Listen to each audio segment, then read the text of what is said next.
نحمد ونصلی علی رسول الکریم اما بعد فاعوذ باللہ من الشیطان الرجیم بسم اللہ الرحمن الرحیم اللہم صلی علی سیدنا و مولانا محمد و علی آلہ وسلم۔ آج کی حدیث رسول صلی اللہ علیہ وسلم چینل پہ جو بیان ہو رہی ہے وہ ترمذی شریف کی ہے۔ 1987 نمبر ہے اس حدیث کا، ترمذی شریف کی حدیث ہے۔ پیارے نبی صلی اللہ علیہ وسلم نے فرمایا، جہاں بھی رہو اللہ سے ڈرتے رہو، جہاں بھی رہو اللہ کا خوف اپنے دل میں رکھو، اور برائی کے بعد بھلائی کرو، نیکی کرو۔ اگر تم سے کوئی گناہ ہو جائے تو اس کے بعد فوری طور پہ نیکی کرو، تاکہ اس گناہ کا جو اثر ہے وہ ختم ہو جائے، کیونکہ آپ نے فرمایا کہ نیکیاں گناہوں کو مٹا دیتی ہیں، نیکیاں جو ہوتی ہیں وہ گناہوں کا کفارہ بن جاتی ہیں۔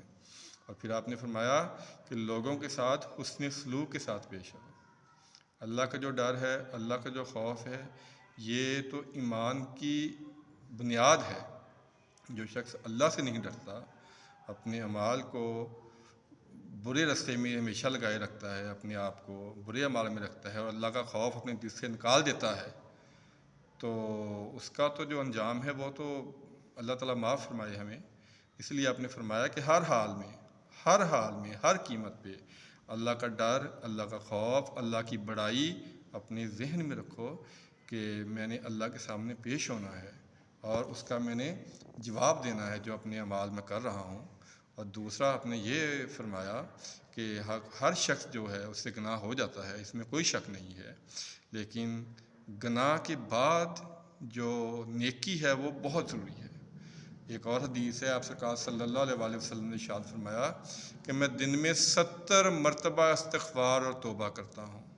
یہ وہ فرما رہے ہیں جن کے بارے میں گناہ کا گمان بھی نہیں ہے، اور ہم جیسے جو سارا دن گناہ کرتے ہیں اور توبہ ایک دفعہ بھی نہیں کرتے اور نیکی ایک دفعہ بھی نہیں کرتے، تو نیکی کے بعد گناہ ہونا انسان سے یہ محال نہیں ہے، ہو جاتا ہے، لیکن اصل بات یہ ہے کہ ہمیں اس گناہ کا احساس ہے کہ ہم نے یہ کام جو کیا، یہ برا کیا ہے، اب ہمیں اللہ سے معافی مانگ لینی چاہیے، ہمیں توبہ کر لینی چاہیے۔ لیکن توبہ جب بھی کریں سچی کریں، ٹوٹ جائے پھر کر لیں، ٹوٹ جائے پھر کر لیں، لیکن گناہ کر کے اکڑیں نہ۔ اگر ایک گناہ کر کے بھی اکڑ گئے تو یہ معاملہ بڑا خطرناک ہے۔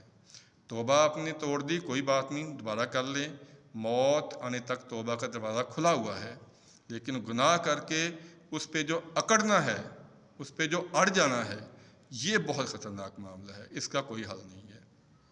اللہ کا خوف دل میں بہت ضروری ہے، لازمی طور پہ، اور برائی ہو جائے، گناہ ہو جائے، فوری توبہ کر لیں، پھر ہو جائے پھر توبہ کر لیں، اور لوگوں کے ساتھ اپنا جو اخلاق ہے وہ بہت ضروری ہے۔ اللہ تعالیٰ سے دعا ہے جو حدیث مبارکہ سنی ہے، بہت اہم حدیث ہے، بہت اچھے کام ہے، اللہ تعالیٰ ان پہ عمل کرنے کی، اللہ تعالیٰ سے ڈر کے زندگی گزارنے کی، اور گناہوں سے بچنے کی اور نیکیاں کرنے کی توفیق عطا فرمائے، اور لوگوں کے لیے آسانیاں پیدا کرنے کی توفیق عطا فرمائے، تاکہ اللہ ہمارے لیے آسانیاں پیدا فرمائے۔ آمین ثم آمین۔ دعاؤں میں یاد رکھیے گا۔ السلام علیکم ورحمۃ اللہ وبرکاتہ۔